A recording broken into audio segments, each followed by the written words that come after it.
And he starts off by saying that the grand storyline of biblical redemption is not confined to the rescue and reconciliation of a handful of desperate souls. It encompasses the restoration of all things. And of course, he references Acts 3:21 there. Evil is met by Christ in two different ways. It's met by the humble and crucified lamb at the cross. That's Revelation 5:12.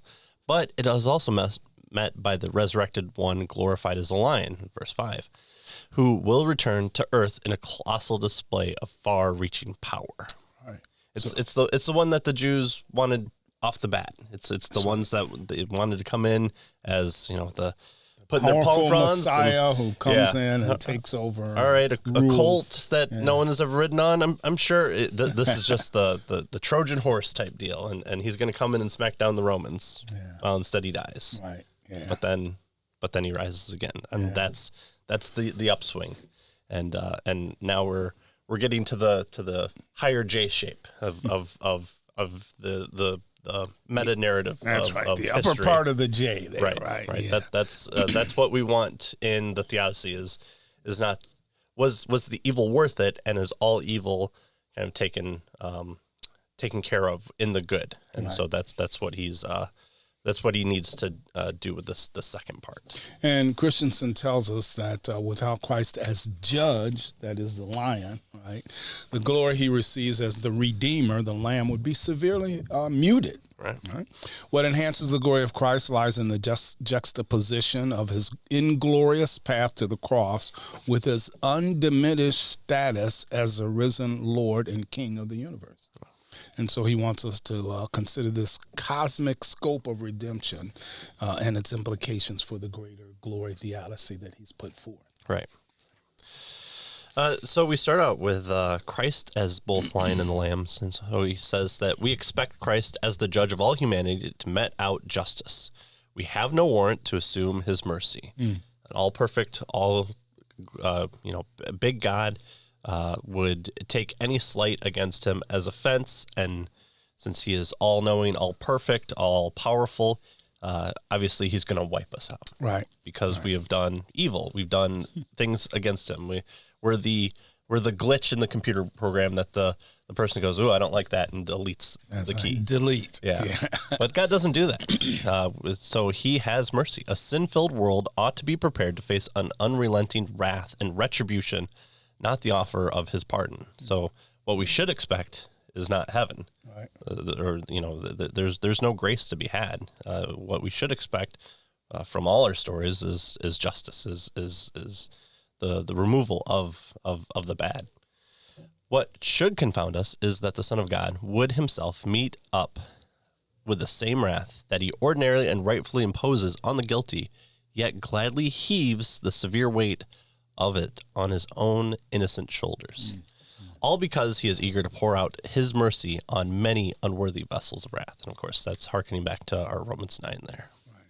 So he takes what we should get. Right. Is basically what he's saying. Right? Which is the surprise. It's the crux of the Christian message. It's not let your good deeds and your bad deeds be weighed upon the scales. It's not if you can find some sort of enlightenment to transcend the ability to find enlightenment. There's no you're gonna live again as a bug until you're a really good bug, and then you move up to the cow. That's right. But it's Christ. It's God coming down, taking on human flesh, and paying the penalty and absorbing the wrath of God. Yeah.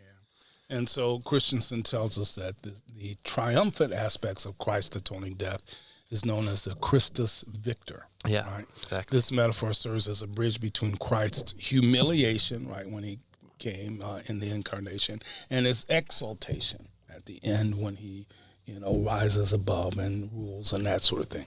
And so he tells us that while death marks the work of redemption that Christ accomplished during his first coming, Christus Victor, as a descriptor of that atoning work, begins to hint more directly at the raw power that Christ's broader cosmic work of redemption employs in his resurrection and then obviously in his second coming. Right.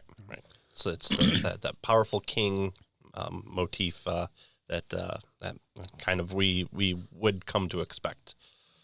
Christus Victus, Victor speaks primarily of the victory over evil that Christ's death secured, but it also encompasses the triumph over death that Christ's resurrection secured, the establishment of Christ's lordship and his exaltation, and the final triumph over evil forces that will occur at his second coming. So again, this is the highlighting of his kingship. So his first message was repent, for the kingdom of heaven is at hand, and he throughout talks about him as being Lord, commanding the seas, commanding disease, commanding the powers of evil to flee from him. He allows angels to come to him and minister to him after the temptation. He shows his deity and his power and his lordship over those things, and ultimately from death and then into resurrected life, and then establishing then his kingdom as the slain lamb. And we see that in Revelation, and he'll get into that a little bit, but I thought that was a good point that he makes on how Jesus is seen kind of post resurrection or exaltation.